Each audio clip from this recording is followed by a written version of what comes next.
Teen Beach Movie holds a special place in my heart, as it's actually one of the only movies I remember the plot of before writing a video on it. Is that more about this movie being good or more about my memory being ass? You decide. Teen Beach Movie was released on July 19th, 2013, which I didn't realize was now 10 years ago at this point. Look how far we've come, little buddy. This movie is one of the few Disney Channel movies to actually have an official budget of about $8 million. It's definitely safe to say it made that money back, and I'm proud to say I'm at least half of these views because I f***ing loved this movie as a kid. But that's mostly because I loved Austin and Ally as a kid, and I also thought Maya Mitchell was pretty hot. Though even if I didn't think Maya was attractive, little me probably still would have watched this movie solely because Disney Channel didn't give me much of a chance not to. It came out during the summer when kids obviously weren't in school, and they advertised for this movie constantly. If McDonald's ads work on me now, do you think 13-year-old me was going to not watch this movie about hot girls who surf and ride motorcycles? Reviews-wise, this movie did about what you can expect from a Disney Channel movie, positive to mixed. And contrary to what this one reviewer on IMDb says, you don't actually need to watch West Side Story to understand this movie. In fact, this is one of the 4 movies to ever exist that requires 0 media literacy. That all aside, let's go ahead and surf right into the opening of this movie. Is that smooth, guys? Was that a good transition? This movie opens up the exact same way that Sharknado does, so I was a little scared that Maya Mitchell's character was just gonna get eaten by a shark during the intro, but I'm glad to report that she does not die. Yet. The song that plays during this sequence is called Oxygen, performed by Maya Mitchell. And I find it funny how this is the only song from the movie that I just straight up don't remember. This is also the only solo performance that Maya Mitchell has in her entire career. Granted, her entire discography runs for less time than my Descendants 2 video, so it's not exactly like this is her preferred career. After 2 minutes of straight montage, we finally get a more formal introduction to the lead characters of this film. Ross Lynch plays Brady Jekyll Rocky Derulo. Is that a practical joke I'm not in on or something? Why is his name so comically large? Brady is a high-energy surfer dude who is dating our other lead main character, Mackenzie Kara Fox, or just Mac for short, played by Maya Mitchell. On their way back to the beach house, it's referenced that there will be 40-foot storms that will be the byproduct of a huge storm. Now normally, no one would go into that because thunderstorms and water usually don't mix. But because this is a movie, our main characters are most certainly going to be doing that. While inside the beach house, Brady is pulled aside by the sounds of a TV playing a movie called West Side Story, which is, and I mean this quite literally, a watered-down version of West Side Story.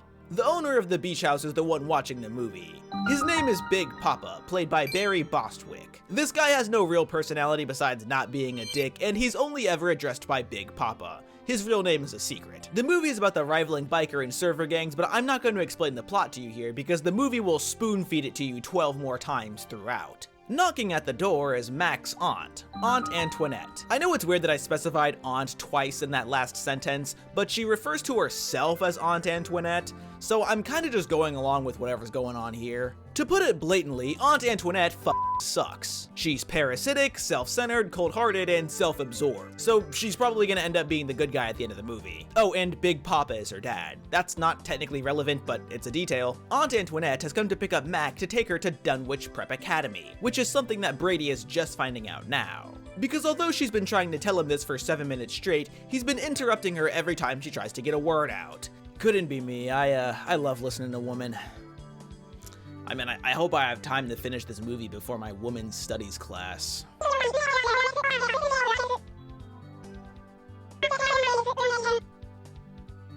Okay, you know, that's fair. I deserve that. Why did she wait till 5 minutes until she knew her aunt was coming to finally tell Brady that she was leaving for the rest of summer? Like, yeah, he should have listened, but realistically, that wouldn't have changed shit.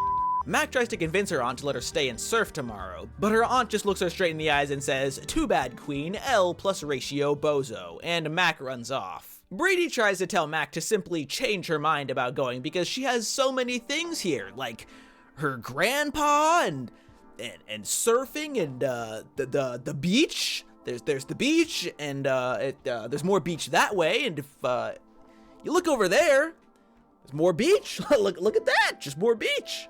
After a short argument, Mac and Brady break up, but the way that Brady stands against this pole is so funny to me. This is some that Scarlet Spider would do in Across the Spider-Verse to look more hot and angsty. Oh, and by the way, their family owns this magic surfboard. They mentioned it earlier, but it was between so much exposition, I had no idea where to specifically reference it. Supposedly, people in Maya's family find their destiny on it, but that's the entire explanation we get. But I mean, holy god, that was the most dense 11 minutes of media in my goddamn life. Here's some other stuff I'm just gonna lightning around to you guys real quick that I just straight up didn't talk about because they just referenced so much. Mac's parents are dead. Mac frequently writes in her mom's journal, which states that she wants her daughter to be successful. Mac made a deal with her aunt that she would spend the first part of high school at this random beach in the middle of bum nowhere, and then the second half at Dunwich Preparatory School. They go over the entire plot of West Side Story, but if I played that part of the movie, I'd be out of a job, so I skipped it. And Mac's flight leaves tomorrow at 12 p.m. All that piled onto the I actually bothered to tell you guys originally. This movie just throws so much at the audience in the first 11 minutes and 8 seconds. And most of this stuff isn't even relevant or necessary to progress the film. Mac gets all of her things packed to head out for her flight in a couple of hours. But her magic surfboard is somehow outside of her door, which she doesn't question, so she decides she has time to go surfing before her flight takes off. Spoiler alert, she does not have time to go surf a 40-foot wave before making a flight. Brady comes to watch Mac surf the next day, and they just both entirely disregard the weather until Big Papa says, "Hey, this weather's kinda bad." Yeah, no the weather was bad yesterday when you said, oh, there's gonna be a massive storm tomorrow. I don't know why the lifeguard was waiting until there was people actively falling off their surfboards to actually bother doing anything. Even though the lifeguard starts telling people to get out of the water, because she's the protagonist of the movie, she figures she has enough plot armor to survive this. Plot twist, she doesn't, and she falls off her surfboard. Brady comes after Mac and manages to save her from drowning, but then she ends up lashing out at him. It's like that guy from The Incredibles who sues Mr. Incredible for literally stopping himself from ending his own life. Mac and Brady very quickly make their way back to shore and run into a bunch of teenagers. Mac actually instantaneously pieces together that they're not only not at the regular beach, but they're inside of a musical, which I applaud her for her ability to use context clues. And from that, Brady pieces together that they've somehow made their way into West Side Story. The song playing right now is titled Surf Crazy. White people need to go back to making music like this because this goes hard. Brady is pretty hyped about seemingly traveling dimensions, but Mac is more concerned about how they got here and, more importantly, how to get back. In fact, she's so taken aback that the only thing that she can muster is a cliche line. Well, that happened. The surfers head into Big Mama's diner after the song ends, where Mac and Brady have their first run-in with the Wet Side characters. This is Seacat, played by Jordan Fisher. His parents are dead. I know that's an odd detail, but the movie thought the viewers should know, so I'm letting you know. This is Seacat's friend, Rascal. I don't know what this dude's deal is, but he's like if Jeremy from Smiling Friends could talk. Dude, if you do that again, I'm gonna punch you. I'm not kidding. And these are the bikers. I am attracted to all of them. Wait, why the is this guy just driving his bike into the diner? Also, here's something you should just keep in the back of your head while you watch this movie. All of these characters are minors in universe. The girl on the left, yeah, she's 15. I mean, that's obviously bull. The actor who played her was 20 at the time, but it's wild they tried to pass her off as 15 at all. I mean, even Maya Mitchell was 19 at the time this movie was filmed, and she's playing a 16-year-old.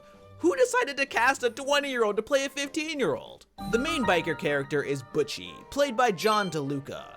He's the leader of the biker gang called the Rodents. He also has a thick New Jersey accent, and it fills me with indescribable rage. The beef that the bikers and the surfers have with each other is that they both want Big Mama's diner all to themselves. Though I think that a beach-centric hangout probably isn't the best idea for motorcyclists, right? Like, sand and water don't exactly get along with metal, do they? The bikers then break into song where they essentially just tell the surfers, if you don't leave, we will physically assault you. If you don't believe me, the song is literally titled Cruisin' for a Bruisin'. And although this is a self-centered piece of media that focuses on how the bikers can do whatever the they want, whenever the they want to do it, as if they were Homelander, it is 100% my favorite Disney Channel original song that I have listened to on this channel this far. It's also quite entertaining how Brady just interjects himself into this song. He just switches from being a surfer to being a biker like a 40-year-old man switches his gender while using Discord. This song genuinely feels like where Ross Lynch got the idea to form the Driver era. Ross Lynch is an insanely good singer, and he actually does carry this song. You may also be wondering where Brady got the clothes from and why no one questioned the fact that he just began singing. Well, don't worry about any of that garbage, because that's why commercial breaks exist. It's so funny that they just use commercial breaks to avoid writing certain situations in this movie. They actually get transported into the movie during a commercial break. The single most important incident of the movie,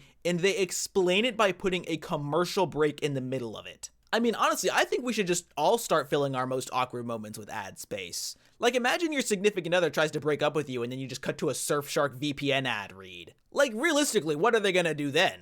Get in the way of your bag? That's why you're breaking up, dummy! Brady and Max scramble to figure out how they can get back home, and Brady figures that because a storm got them into the movie, a storm can get them out. So they have to follow the script until the end of the movie, as there's a storm at the end of the film that they can use to get home. You guys are lucky you didn't drown the first time you did this, and you want to do it again on purpose? This is 100% an idea that a white person would come up with. The only reason that you're alive is because a magic surfboard transported you into a movie. Are you sure you're not already dead? So until then, they have to figure out how to spend their time. Oh, hey, that's convenient. And if I'm being honest, it's a really good way to explain how movie logic would apply to the passage of time. The only thing they can do to pass the time is let the movie play out as it would. So luckily that means that they'll be out in about an hour, because that's exactly how much time is left in the movie. And when I say the movie, I mean Teen Beach Movie, and not this weird-ass 1960s surf and turf Romeo and Juliet biopic. Brady and Mac are forced to spend the night at a shindig at Big Mama's Diner. The bikers show up there and just kinda do nothing.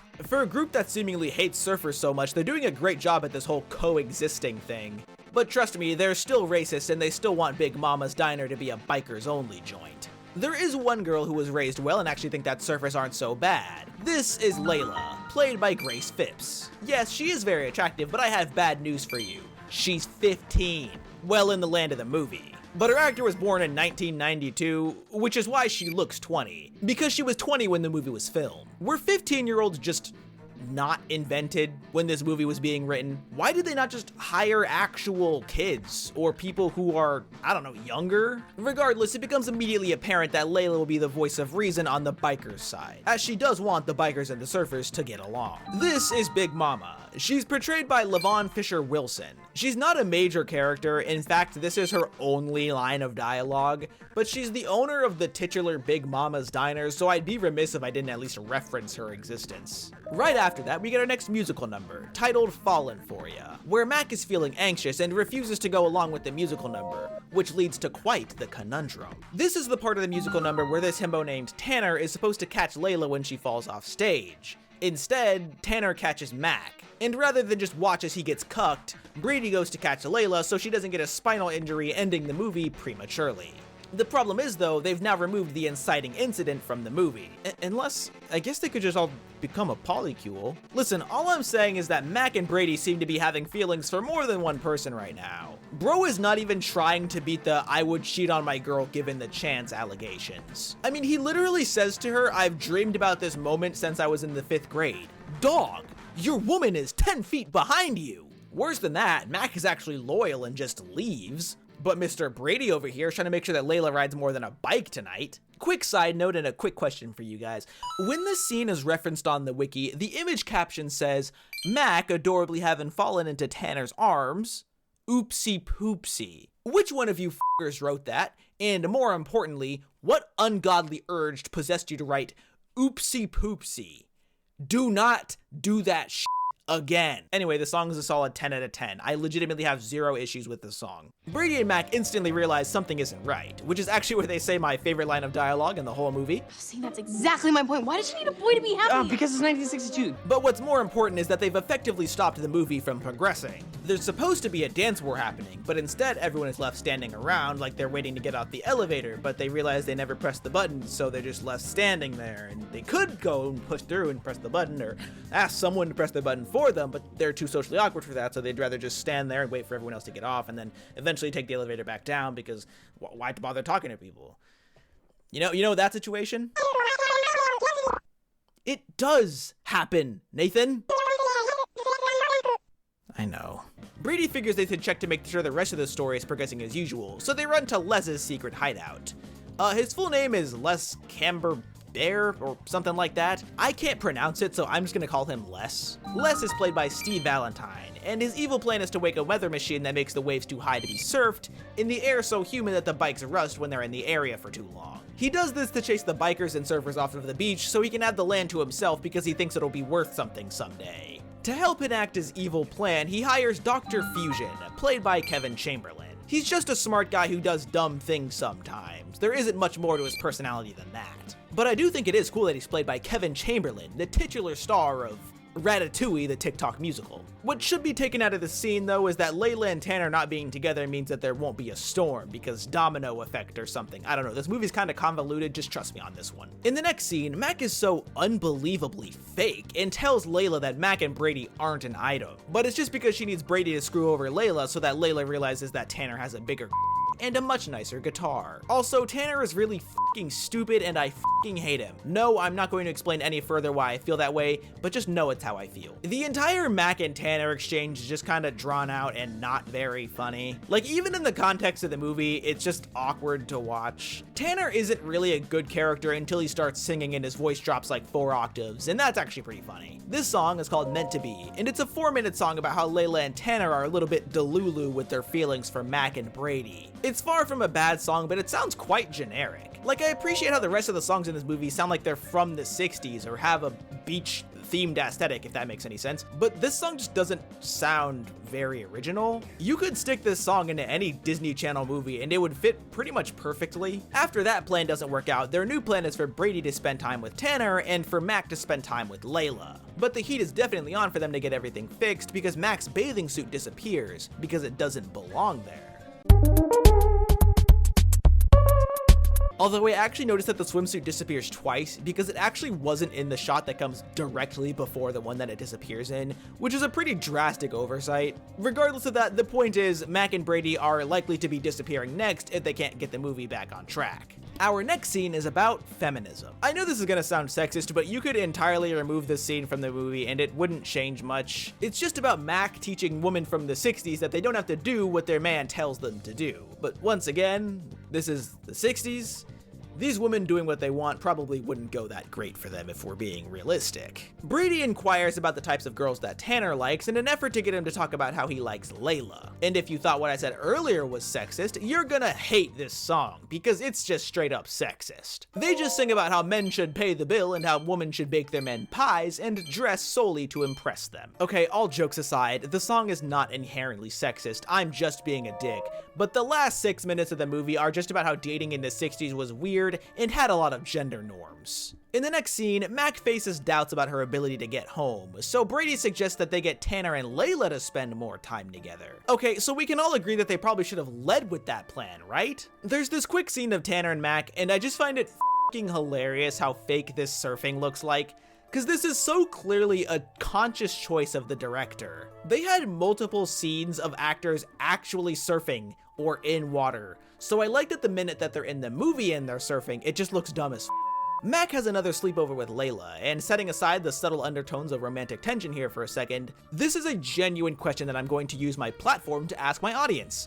But were girls actually like this when they were 15? Like, were sleepovers really consistent of girls just combing their hairs and talking about boys? Like, I refuse to believe you guys really spent your nights hitting each other with pillows and talking about whether or not you like Jack or John. My parents didn't let me have sleepovers, so I don't know what the male sleepover experience was like either. I kind of just imagine that male sleepovers just consisted of punching each other and talking about getting laid. Layla and Mac get to know each other a lot better in this scene, where Layla reveals that she's not actually a one-dimensional set piece. And she says that she actually wants to do something with her life. And by something, I mean surfing, which is only funny to me because we haven't even seen her ride a bike yet. I mean, so far there's only been one motorcycle in this movie, and it was ridden by Butchie, inside of a diner. What the f*** is this movie, man? The next morning, Mac arranges for Tanner and Layla to have a date where Tanner will teach Layla how to surf. So Mac sets Tanner off in the right directions, and we cut to the villains getting their machine to work. Most of the dialogue in the scene is entirely superfluous and unimportant, however, most of it is actually f***ing hilarious. And a lot of that needs to be credited to the chemistry that these two actors have together. Though this scene just serves to tell us that the machine is now working and they have a couple of hours before their evil plans are set into action. Mac and Brady figure out that they're on the clock when they see a giant lightning bolt hit the water. But while freaking out about the plan, Mac falls into the water and her hair remains dry. Something that would normally be kinda awesome, but is pretty bad here because it signifies that they're morphing into the movie, blah blah blah. F all that noise. This is the moment I've been waiting for.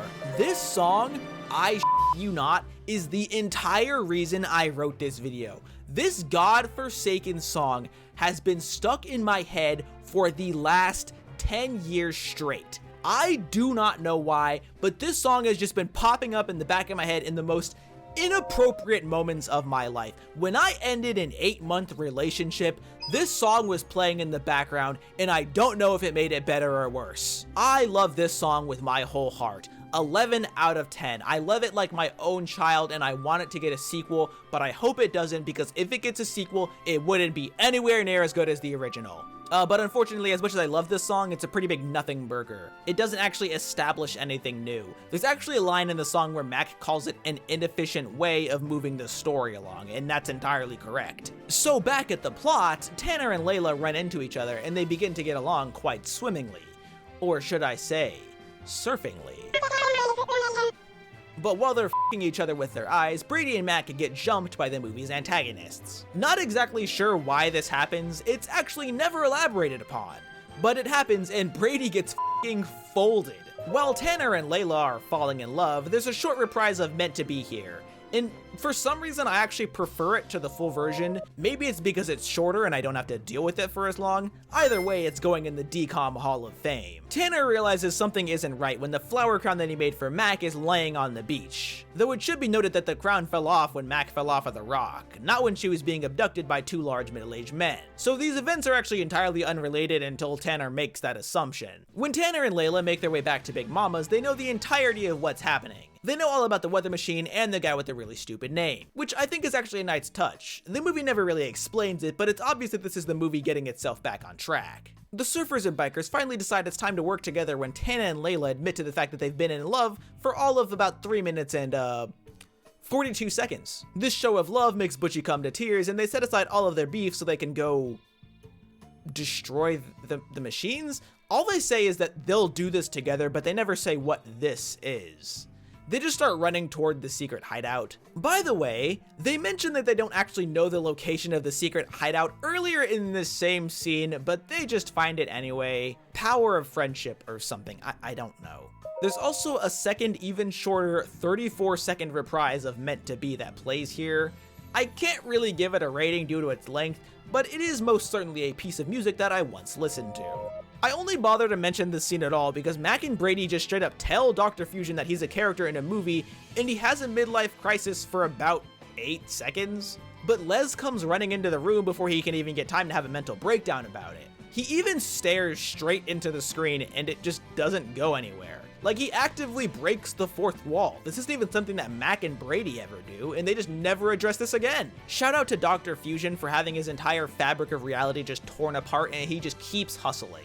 That is a millionaire grind set. But the wave of teenagers takes urgency in the situation, so they decide to turn on the machine. But the kids just kind of run in there and do nothing. Like, I'm serious, Surf Crazy just plays in the background or they run around. This goes on for 3 minutes, I you not. They capture Les and Dr. Fusion and just try whacking the machine super hard, but Layla just touches the machine with a hairpin and the whole thing just explodes. Are you serious? Besides the fact that it should have just killed these two, how the f did that work? Maybe bro just assembled it wrong, I don't know. IKEA furniture can give me a challenge. I don't blame this guy for f***ing up a weather changing machine. They are in fact alive, and Dr. Fusion does tell Les that they are in a movie, but that doesn't come back or anything. They just put that line of dialogue in here because they needed to have a smoother transition back to Brady and Mac's plotline. They've managed to get back to Big Mama's and it's time for them to get home. All of the characters have their goodbye and Mac and Brady wait for the storm to arrive to take them home. And Brady gets progressively less clothed as this scene goes on, and once again, not important, just funny. But also, why is there a storm anymore? It stated earlier that the storm would be happening because of the machine, but they just destroyed said machine. So there's just a storm at the end of the movie for seemingly no reason. I mean, okay, I guess I can't really argue that. Mac and Brady drown themselves a second time to get back home. Seriously, how the f does that work? They return back home and you won't believe this, Mac actually goes back to try and surf the wave again. After everything that just happened, maybe I'm stupid, but is this not a terrible idea? You almost died! Twice! You only survived because you got transported into a movie where the men are sexist and the women are literal set pieces. Why would you go back into the— oh, she's fine. Like, good for you, but I'm not wrong for thinking that she's stupid for attempting this. When Mac gets back on land, she decides to stand up to her aunt and let her know that she wants to go to college at Beach.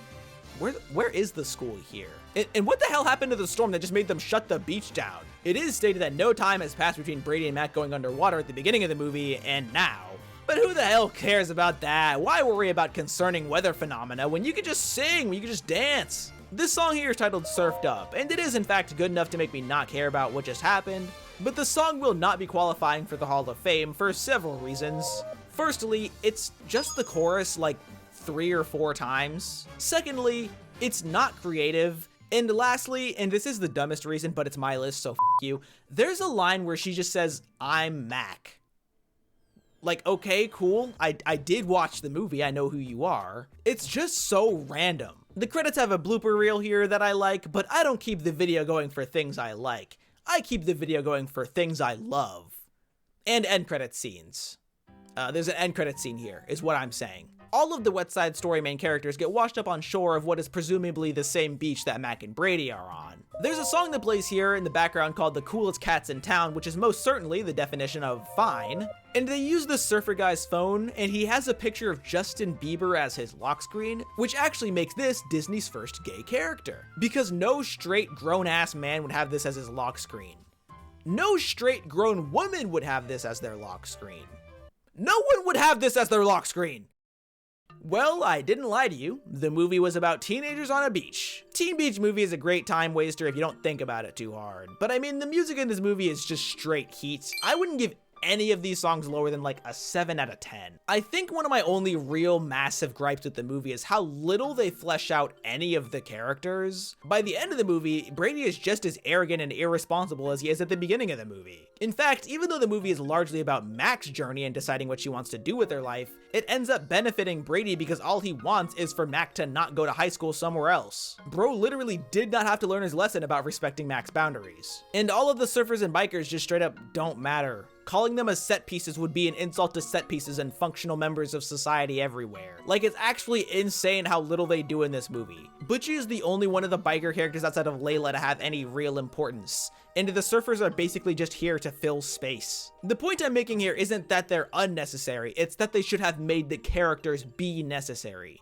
They should have given the characters something important to do. Besides that, my only real issue with this movie is that they got transported into the movie by using a magic surfboard, but at that point, I'm kind of just being a bit of a bitch. So I'm just gonna leave it. So rounding it all out, I'm gonna give this movie a 6 out of 10 on the critical score. That might seem a little high for all the shit that I gave it, but it was an alright movie. The songs and acting are probably my 2 favorite aspects of the film. The set design, which although minimal, is actually also really good. I like more things than I don't like about this movie, if you put it that way. I just complained about the movie a lot because it wouldn't be as fun if I just beached off the movie for about 30 minutes. For the fun score, I'm actually going to make this the first Disney Channel movie to get a 10 out of 10. That might seem high, but this movie's comedy is actually pretty good, all the songs are bangers, and the story is just enough to make the movie a little more fun without making you think about it too hard. Go watch this movie. Me and the boys are gonna get out of here and go do some seasonal cherry picking. You dick.